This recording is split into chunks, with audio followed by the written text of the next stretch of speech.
What up, y'all? All right, by now, I'm sure everyone has heard about this incident, right? Where the dude attacks the woman and the woman's 14-year-old son shoots and ultimately takes the life of the man who attacks her. Now, you know the media is going to do their usual milking it for all they can.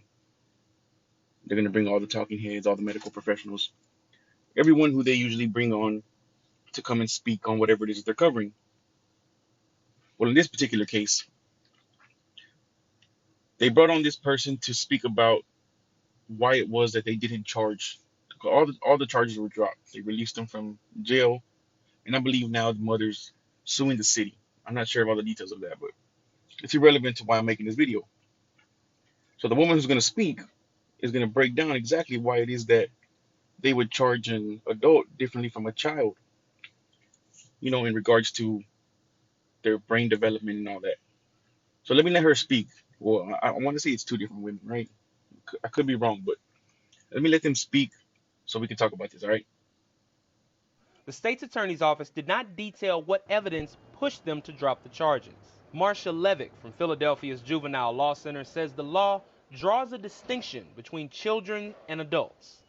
There were very specific differences between children and adults, specifically with respect to culpability and blameworthiness, and in some instances with respect to competency and capacity to commit crimes. All right, y'all. Y'all heard what she said right there, right? So I don't know if y'all know where I'm going with this. Maybe y'all do. But do you see how these same people who create the laws all around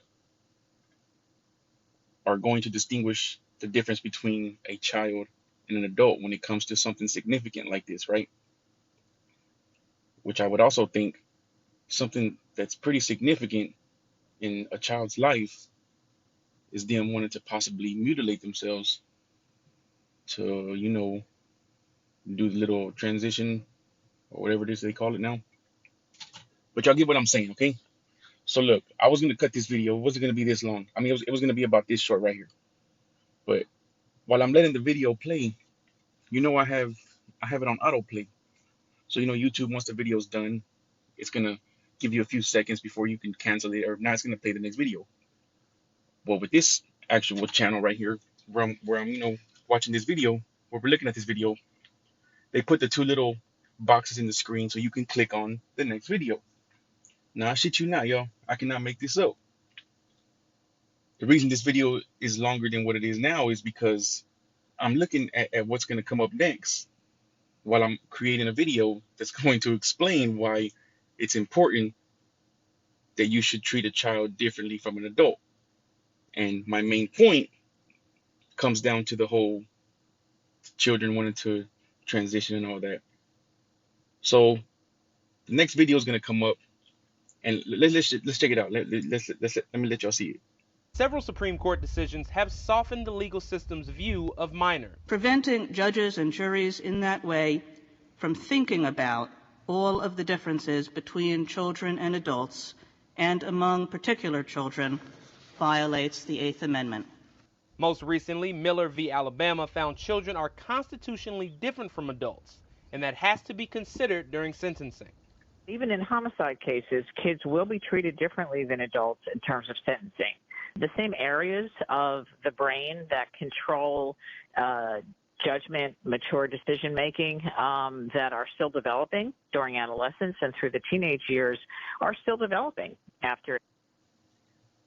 So she couldn't have put it any better. Like, that was perfectly said. But then y'all see that right there. Y'all see that little flag that comes up.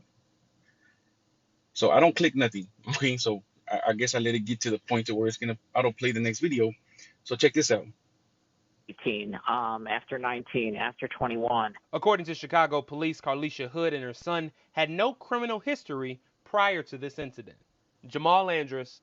Welcome back. Let's bring in Alexander Volek, a law professor at Emory University School of Law, who has clerked for two Supreme Court Justices, Samuel Alito and Sandra Day O'Connor. Welcome to the show. I guess, what is your opinion or your thoughts about the ruling that we saw in the LGBTQ plus case?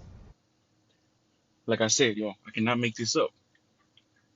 Now, call me crazy, but the fact that I feel like the fact that I'm making this video with all of this in mind while I'm making it, it's almost like it's like a mockery. Like, let's laugh in his face real quick. I could be wrong, but if this ain't one of those moments where it's like, damn, I don't know what is. But once again, y'all, as always, I appreciate every single one of y'all who come over here and rock with me. Y'all keep your eyes open out there, homies. Stay safe.